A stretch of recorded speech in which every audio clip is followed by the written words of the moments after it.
สบายดียามเช้ามือที่สองเนาะวันนี้บ่าวเห็นกันยังอยู่สวนมักเกี้ยงคือเก่าเนาะเพราะว่าได้มาค้างคืนก็มื้อนี้ก็ยังได้เก็บอีกหน่อยนึงแหละเนาะคิดว่าได้เก็บอีกหน่อยนึงแล้วก็จะได้ขนเมื่อเนาะเพราะว่ามานำนายจ้างเนาะ มาเกี้ยงยามเช้าเนาะก็จะมีหม้อคุมหน่อยนึง มีหมอกเมื่อเช้านี้หมอกเต็มเลยตอนนี้ก็7 โมงกว่าแล้วแต่ก็ยังมีน้อยนึงเนาะเรียกปักเกี้ยงสุดยอดตอนนี้เหลืองเท่าไหร่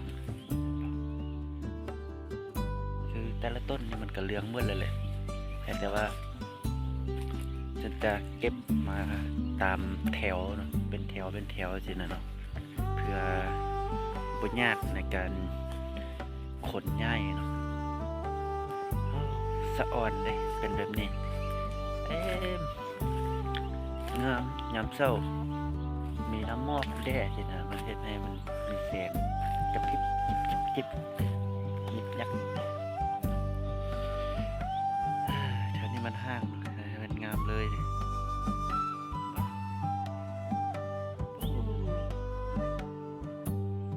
นี่บรรยากาศนี่ก็จะมีหมอกเนาะหมอกแล้วก็หมากเต็มเนาะอ้อม360 องศาแล้วนะ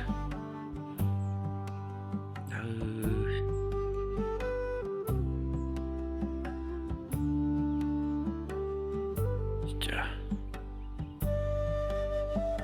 เต็มนี่ต่ำแบบนี้เลยเนาะมายืนอยู่พื้นจับยังได้เนาะอยู่นี่บ่เย็นปานใดเนาะมื้อนี้ผ่านมานี่มันอยู่บ้านนี่ก็เย็นเด้แต่ว่ามื้อนี้บ่รู้สึกปานใดเนาะบรรยากาศอ้อมหมอกภูผาเนาะหมอกลงแต่ว่าบนหนาเมื่อคืนนี่ฝนแบบอีหยังก็ฝนน้ำหมอกว่ะแห้งนะแล้วก็ลมก็แห้งคิดว่าฝนจะตกบ่ตกนอนสะดุ้งอยู่เมื่อคืน ไปทางใดกระตำมะเกี้ยง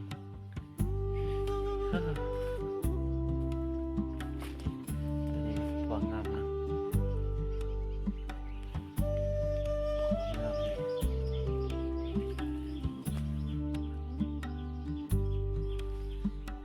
มันงามแนวใดเบิ่งมันก็คือเป็นมะเกี้ยงแต่ว่ามันงามก็คือหน่วยเปลือกที่มันแดงๆเนาะเปลือกแดงๆแบบนี้เลยเปลือกแดงๆแบบนี้อันนี้ว่างามเนาะสะอ่อนแต่ถ่ายอย่างเดียว ถ้าว่าเป็นนักท่องเที่ยวเนาะถ้าว่านักท่องเที่ยวมาเห็นนี่คือจะอดบ่ได้ดอกอดใจบ่ได้ที่จะ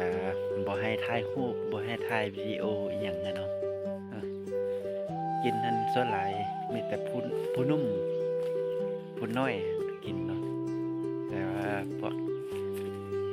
ผู้เฒ่าเด้ก็มักจะกินน้อยเนาะ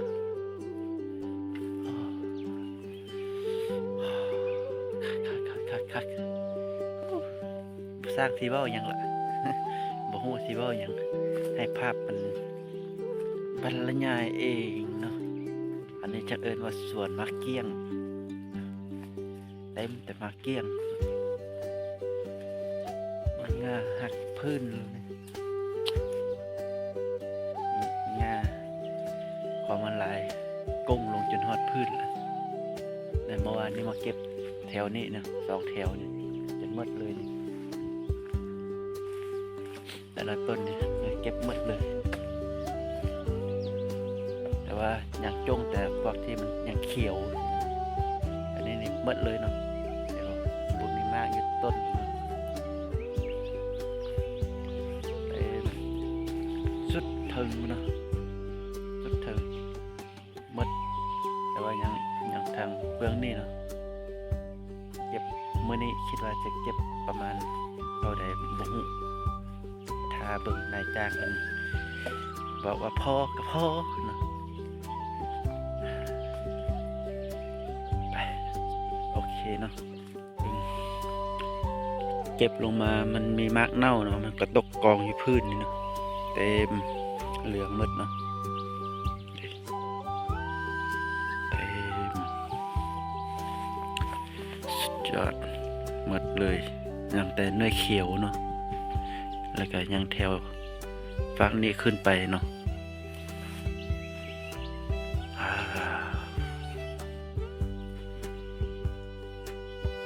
โอเคเนาะสำหรับคลิปนี้เนาะ